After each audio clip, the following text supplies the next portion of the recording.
Haleluya. Pemirsa, selamat berjumpa kembali dengan Pante Kostapos.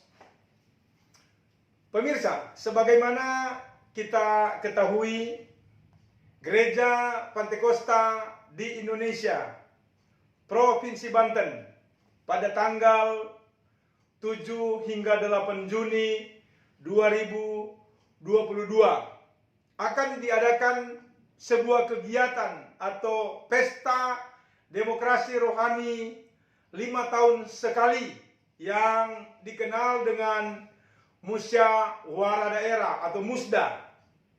Pemirsa, pada tanggal 25 Juni tahun 2022 baru-baru lalu bertempat di Remaja Kuring, Tangerang, Banten.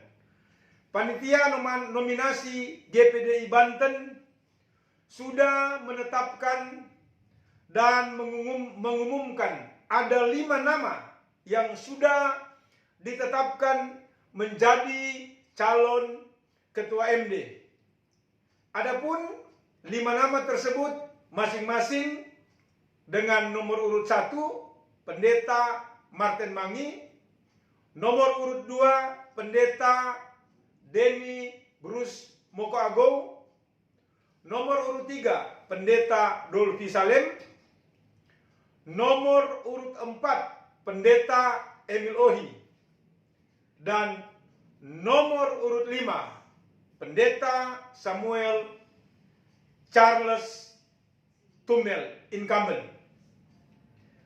Dan terkait dengan nomor urut 2 Pendeta Dr. Denny Bruce Mokoago, MA MPDK, dan beliau saat ini ada bersama-sama di redaksi Pante Kostapos, dan ini adalah sebuah kepercayaan. Pada kesempatan ini kami mengucapkan selamat datang dan selamat bergabung dengan Pante Kostapos. Puji Tuhan. Dan pada kesempatan ini juga kami akan bincang-bincang sejenak sambil ngopi terkait dengan program kerja Pendeta Dr. Denny Mokoago apabila nanti terpilih sebagai ketua MD pada musda yang akan datang. Saya ingin mencoba menanyakan hal-hal yang terkait dengan 5 hal. Yang pertama terkait dengan penginjilan, yang kedua terkait dengan penggembalaan, yang ketiga terkait dengan pendidikan, keempat terkait dengan kesejahteraan, dan yang kelima terkait dengan kepemimpinan organisasi GPDI di Banten. Nah, pemirsa, untuk itu saya persilakan kepada tamu saya, Pendeta Dr. Denny Mokoago. Saya masuk kepada hal yang pertama. Pastor atau Pendeta Denny, terkait dengan program kerja ke depan, yang pertama saya fokus kepada penginjilan. Kira-kira apa yang menjadi program kerja Bapak ke depan? Ya, terima kasih.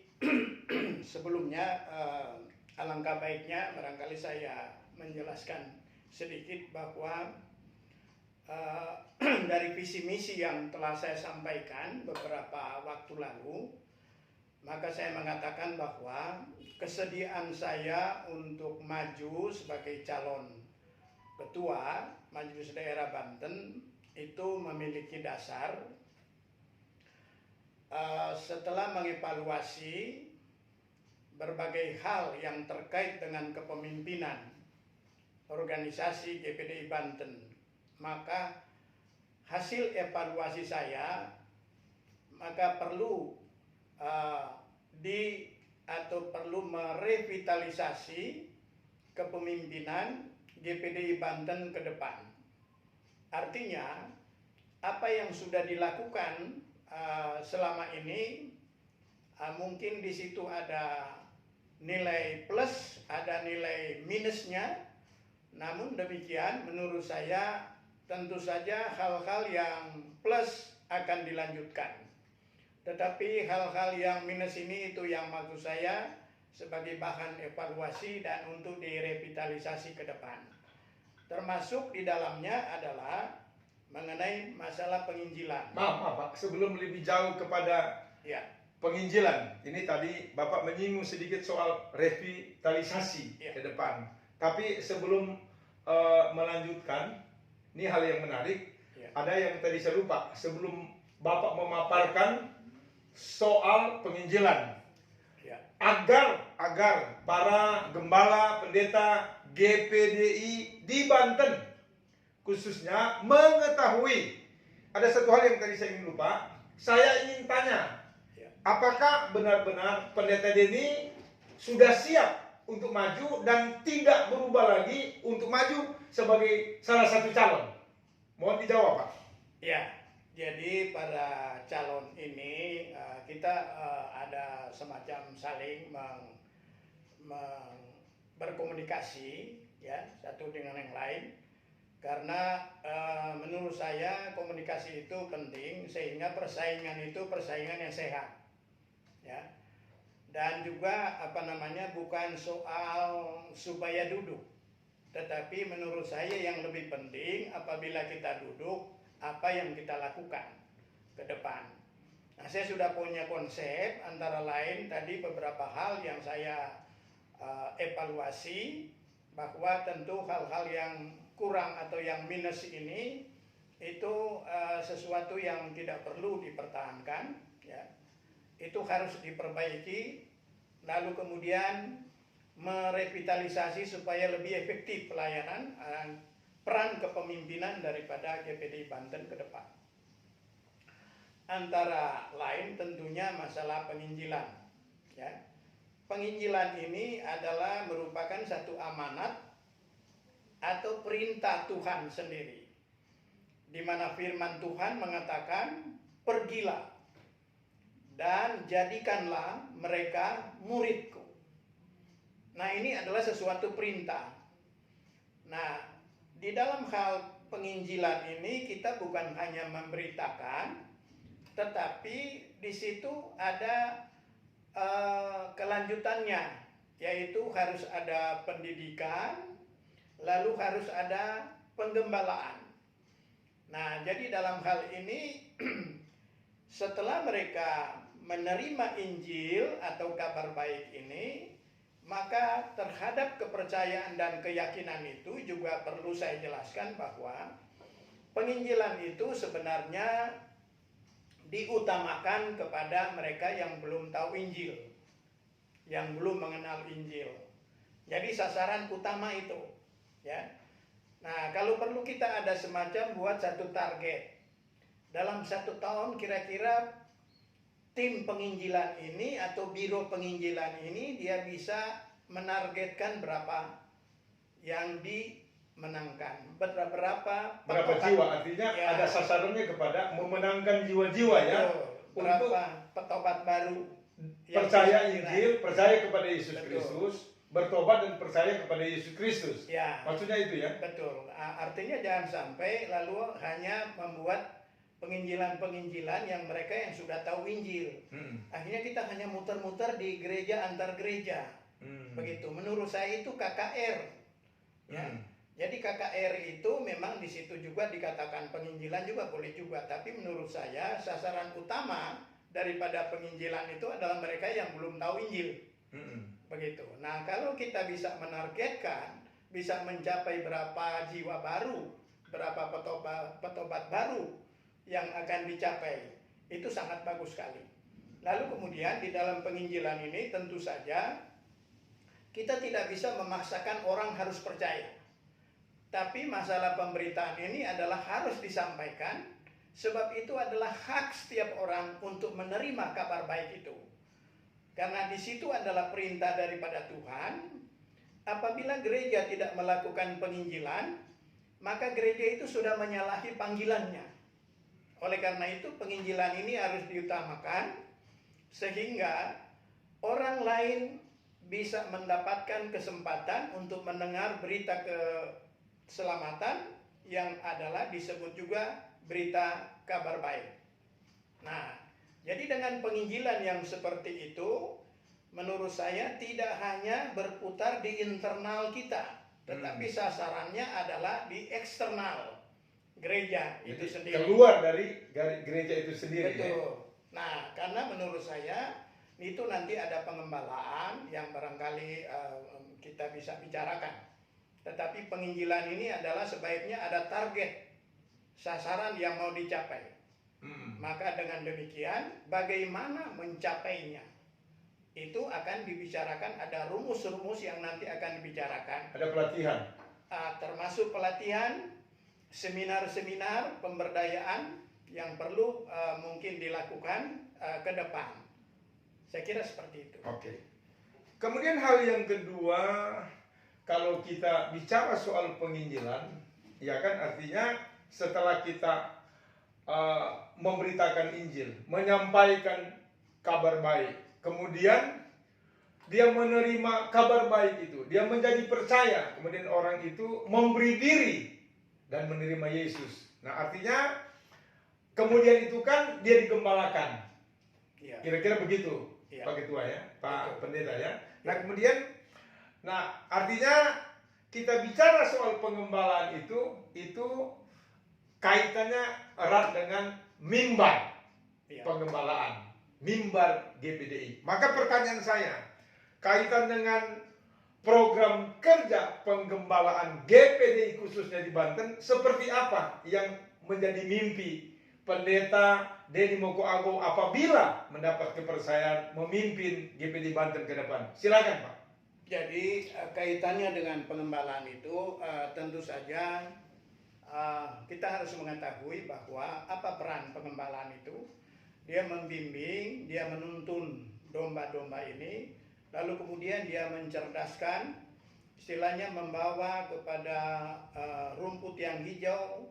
Itu berbicara tentang pelayanan-pelayanan firman yang membuat dia dewasa, yang membuat dia cerdas secara spiritual. Lalu kemudian menjaga dari pelajaran-pelajaran yang mungkin saja bisa menyesatkan, sehingga kita bersyukur bahwa GPDI punya doktrin GPDI. Nah, doktrin GPDI ini itu perlu disampaikan, dikemukakan di dalam pelayanan-pelayanan pengembalaan. Sehingga anggota jemaat kita itu memahami doktrin kita.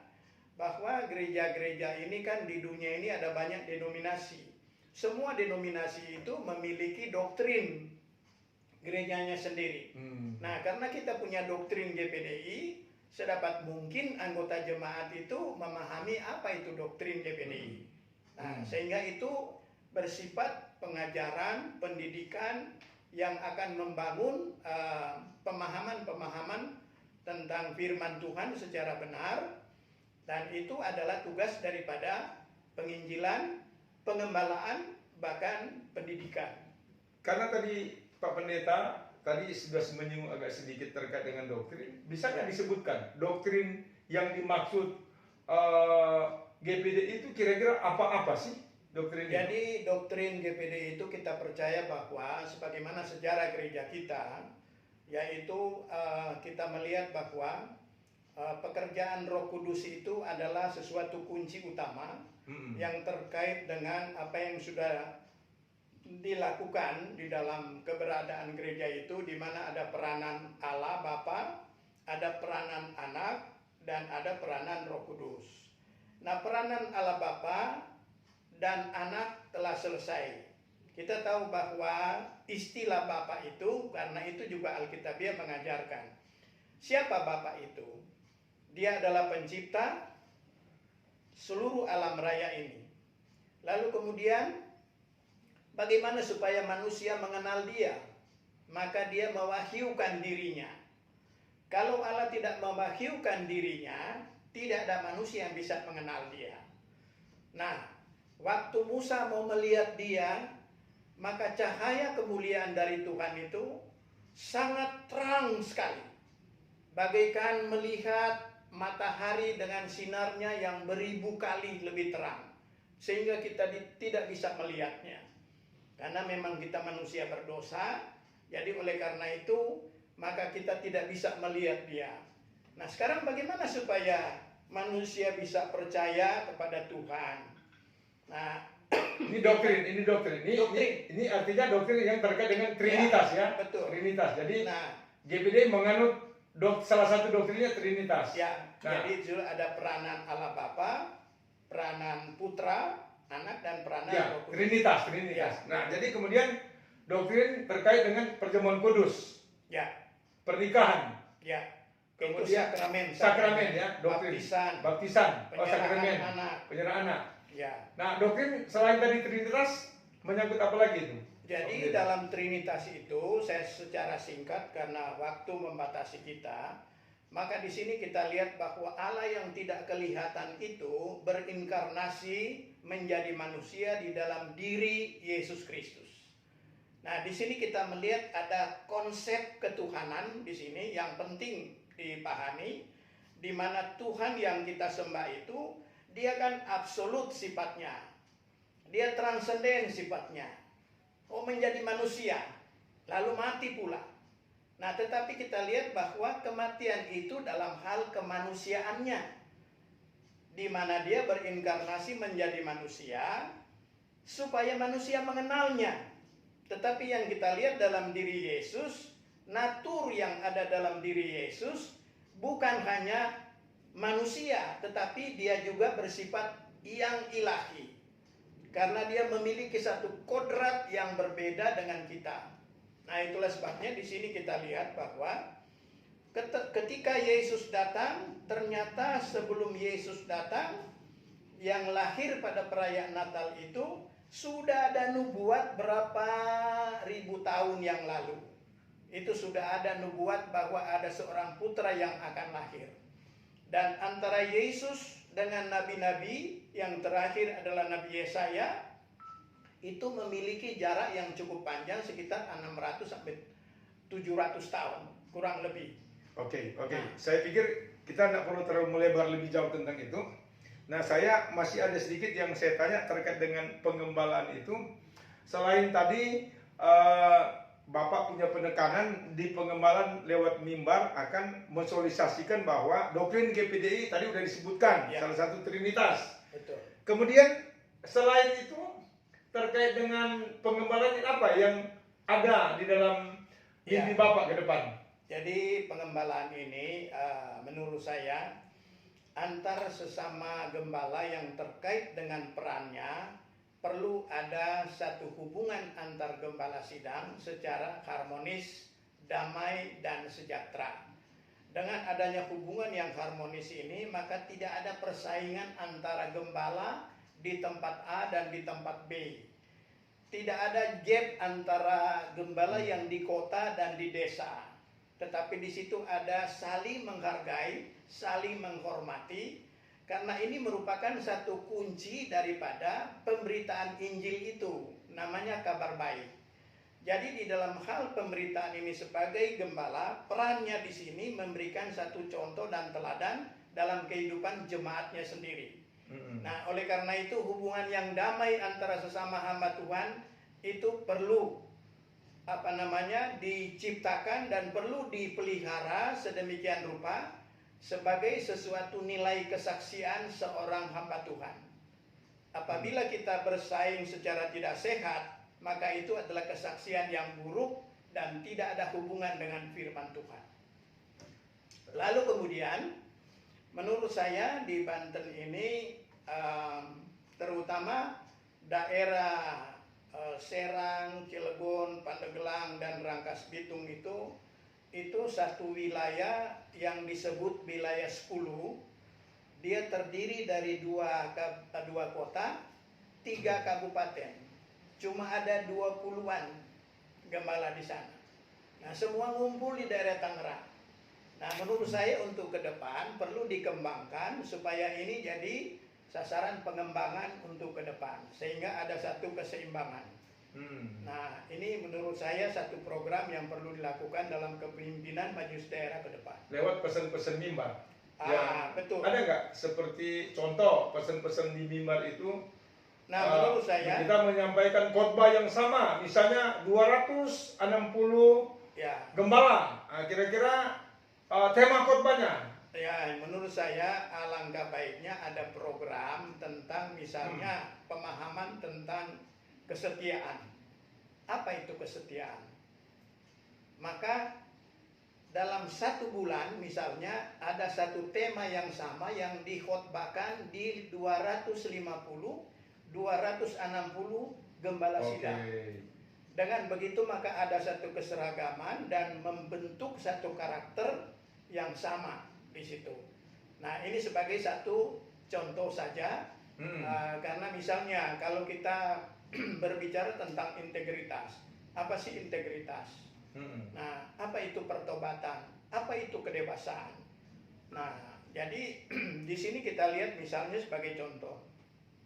Sakramen kita ada baptisan, ada pernikahan, ada penyerahan anak. Kenapa kita tidak mengenal kata baptis dalam penyerahan anak atau sakramen penyerahan anak? Karena anak itu di dalam doktrin gereja kita, dia belum akil balik atau belum dewasa. Sedangkan baptisan itu identik dengan pertobatan. Nah, anak kecil masih bayi, lalu kita bilang bertobatlah kau. Saya kira tidak relevan. Ya kan? Nah, jadi oleh karena itu kita hanya mengenal istilah penyerahan, artinya didoakan supaya dalam pertumbuhan bayi ini, anak ini menjadi dewasa, diarahkan ke sekolah minggu, menjadi remaja, dia bisa beriman seperti orang tuanya. Saya kira itu seperti itu. Oke, kita masuk kepada hal yang ketiga terkait dengan pendidikan di GPDI khususnya di Banten. Nah, apabila nanti ke depan kembali Pendeta Denny Moko Ago dipercayakan dipilih pimpin GPDI ke Banten, nah terkait dengan pendidikan ini apa kira-kira yang terbesit dalam kepemimpinan Bapak nanti ke depan terkait dengan pendidikan? Ya, kebetulan hari ini kita baru selesai tadi. Sebelum saya ke sini maka kita ada acara tadi, acara penamatan P3A, yaitu program pendidikan dan pengajaran Alkitab, yang kurang lebih ada 24 tadi yang istilahnya ditamatkan atau diwisuda. Maka ini kan bersifat sementara. Nah, menurut saya Banten ke depan alangkah baiknya kalau P3A ini pelatihan dan pembelajaran Alkitab itu ditingkatkan statusnya menjadi semacam sekolah Alkitab. Sekolah Alkitab seperti yang lain-lain daerah. Ya, syukur-syukur apabila bisa ditingkatkan menjadi semacam institut atau sekolah tinggi teologi. Nah, tentu saja ini memerlukan satu proses. Ya, kiranya Tuhan menolong untuk program ini bisa dilakukan, bisa terrealisasi paling tidak di dalam 5 tahun yang akan datang. Oke. Nah, kemudian sebagaimana kita ketahui bahwa di Provinsi Banten terdapat jumlah penggembalaan atau pendeta lebih kurang dari 260 gembala sidang. Barangkali kalau saya salah bisa dikoreksi. Iya. Nah, terkait dengan 260 atau 270 gembala sidang di Gereja Pentakosta di Indonesia Provinsi Banten, yang ingin saya tanyakan pada kesempatan ini, apa yang menjadi mimpi Bapak terkait dengan kesejahteraan para gembala-gembala sidang ini ke depan? Sekali lagi, apabila Pendeta Denny terpilih menjadi Ketua MD nanti. Ya, terima kasih. Menurut konsep dan dasar pemikiran saya bahwa di dalam kesejahteraan itu memang organisasi kita dapat dikatakan belum ada aturan yang spesifik mengenai hak dan kewajiban terkait dengan kesejahteraan. Namun demikian kita menyadari bahwa gereja kita ini selalu menerapkan dengan dasar panggilan Alkitabiah. Ketika hamba Tuhan terjun di dalam pelayanan ini, maka dia harus mempunyai sesuatu keyakinan dan menyadari bahwa dia itu terpanggil untuk pelayanan, sehingga dia tidak dimodali dengan sekian banyak jumlah finansial, tetapi dia mau terjun di dalam pelayanan berdasarkan panggilan itu, karena yang menjamin tentang panggilan itu bukan manusia, bukan juga organisasi, tetapi adalah Tuhan yang memanggilnya. Sehingga di dalam pelayanan itu Tuhan adalah sumber segala kebutuhannya. Namun demikian, dalam hal kesejahteraan, firman Tuhan mengajari kepada kita supaya yang kuat menanggung yang lemah, atau yang kuat itu bisa membantu yang lemah. Dan itu saya kira praktik dan sudah menjadi tradisi gereja kita, itu secara tidak langsung sudah berjalan seperti itu. Nah, saya tidak mau lalu kemudian memberikan janji yang muluk-muluk tetapi tidak bisa direalisasikan. Saya kira itu lebih baik kita bagaimana pemeliharaan penyertaan Tuhan ke depan, tetapi menurut saya keseimbangan antara yang besar dan yang kecil itu perlu ada perumusan-perumusan ke depan supaya ada satu keseimbangan, saling memperhatikan, yaitu yang besar memperhatikan yang kecil. Nah, sebaiknya itu diatur dalam satu kebijakan-kebijakan bagaimana memimpin organisasi ke depan.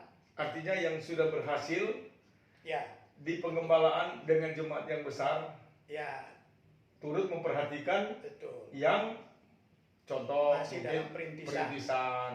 Betul. baru memulai pelayanan, membuka Ya. sidang. Maksud Bapak seperti itu? Paling tidak di situ misalnya ada semacam subsidi silang, Oke. ya. Dan itu bagaimana nanti wujudnya itu akan dirumuskan oleh pengurus yang akan datang.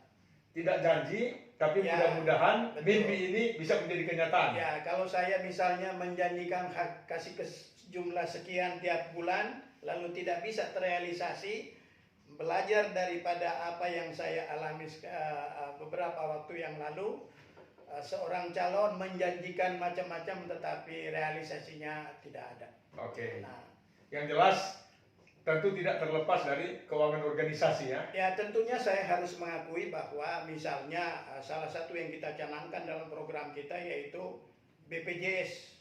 Nah, itu sudah berjalan. Saya kira itu akan dilanjutkan ke depan. Oke. Ya, dan itu bagus sekali. Oke, pemirsa, masih ada satu hal yang tidak kalah penting, yang pertanyaan saya yang terakhir yang saya akan tanyakan itu terkait dengan hal yang kelima, terkait dengan kepemimpinan organisasi GPDI di Banten. Nah, pertanyaan saya, jika nanti sekali lagi kembali apabila Pendeta Denny Moko Agow mendapat kepercayaan memimpin Banten 5 tahun ke depan, kira-kira gaya kepemimpinan seperti apa atau pola kepemimpinan seperti apa yang pendeta akan terapkan khususnya di GPDI Banten ke depan? Saya persilakan. Ya, kepemimpinan itu memiliki peran penting. Ya, dapat dikatakan dari semua bidang, maka kepemimpinan itu memiliki sesuatu posisi penting dan strategis. Nah, oleh karena itu pemimpin di sini menurut saya harus kita bedakan antara pemimpin dan kepemimpinan. Pemimpin itu hanya menunjuk kepada kedudukan. Nah, apa artinya duduk lalu tidak ada kepemimpinan? Jadi menurut saya pemimpin itu atau kedudukan itu harus dimaknai. Bagaimana memaknai kedudukan itu tergantung dari apa yang menjadi program kita, lalu kemudian style kita, atau gaya kita memimpin berdasarkan apa?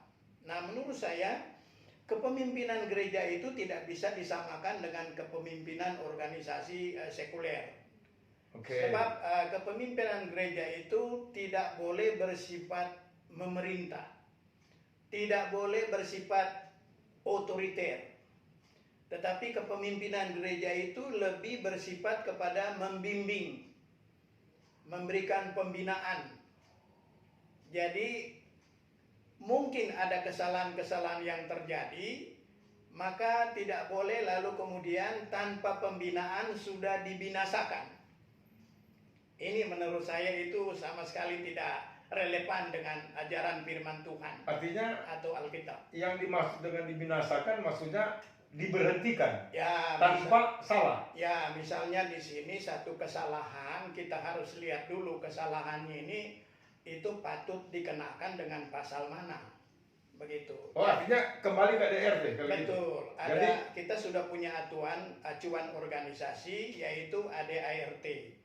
Nah, kita tidak boleh lalu kemudian mengabaikan ADART lalu kita pakai style pribadi. memperhanguskan misalnya ya. Misalnya.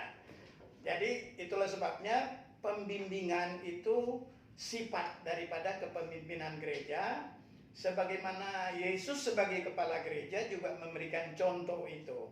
Bahkan orang yang bersalah dapat dikatakan sudah harus dihukum berat, tapi Yesus mengatakan, bahkan masih tergantung di kayu salib, Yesus berani mengatakan, ampunilah mereka sebab mereka tidak tahu apa yang mereka perbuat. Nah, karena tadi sedikit menyinggung ADART, maksud saya gini, bagaimana Bapak menyikapi yang di dalam ADART kita itu ada yang disebut dengan kepemimpinan formatur tunggal. Artinya formatur tunggal yang dimaksud ini apakah nanti ke depan itu kepemimpinan Bapak, karena saya dipilih, saya sebagai formatur tunggal. Artinya suka-suka saya. Nah, bagaimana tanggapan Pendeta Denny terkait dengan gaya kepemimpinan yang tadi saya sebut formatur tunggal? Bagaimana penerapan ke depan? Jadi menurut saya formatur tunggal itu adalah satu istilah, ya, istilah yang digunakan hanya dia terbatas dalam rangka menyusun pengurusnya ketika dia terpilih. Nah, sesudah susunan pengurus itu sudah lengkap, sudah tersusun, maka kepemimpinan yang nanti akan berjalan itu bersifat kolektif kolegial. Jadi bukan one man show. Oleh sebab itu dalam kepemimpinan gereja yang terpilih itu bukan memilih kepala, tetapi memilih ketua. Nah, itulah sebabnya pendefinisian di sini atau nomenklatur daripada penyebutan ketua, dia adalah bagian dari pengurus yang lain. Jadi dia tidak boleh bersifat subjektif. Hak prerogatif juga hampir tidak ada di situ, kecuali keadaan-keadaan tertentu atau sangat mendesak, maka dimungkinkan untuk ada kebijakan dari seorang ketua.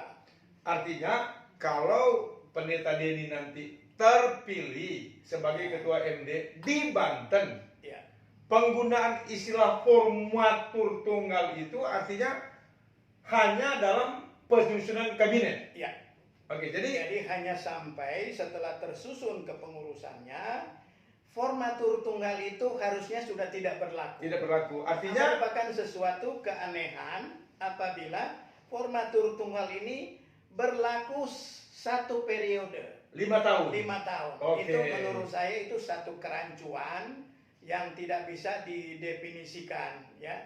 Sebuah kegagalan seorang pemimpin, boleh dikata begitu ya?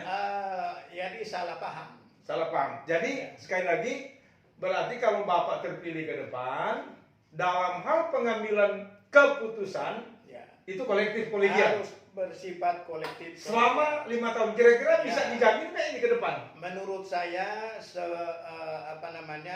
relevansi dengan ajaran firman Tuhan terkait dengan kepemimpinan gereja yaitu bersifat kolektif kolegial. Oke. Pemirsa, menarik sekali. Jadi yang terakhir ini kita sudah dengar bersama. Jadi ini isi hati yang keluar dari seorang sosok pendeta Dr. Denny Bruce Mokago MA MPDK. Mudah-mudahan apa yang sudah keluar dari dasar isi hatinya ke depan akan menjadi sebuah kenyataan. Dan saya masih memberikan satu kesempatan lagi terkait dengan tinggal beberapa hari musda digelar di Banten 7 hingga 8 Juni 2022. Closing statement, Pastor, saya persilakan. Apabila saya diberi kepercayaan dalam pencalonan saya dalam musda GPDI Banten ini, maka apa yang saya kemukakan baik hari ini dan yang saya sampaikan beberapa waktu yang lalu itu merupakan sesuatu sumber inspirasi, dasar pemikiran saya untuk nanti diimplementasikan pada kepemimpinan apabila saya terpilih. Maka saya mengajak seluruh saudara, pilihlah coblos nomor 2. Tuhan memberkati.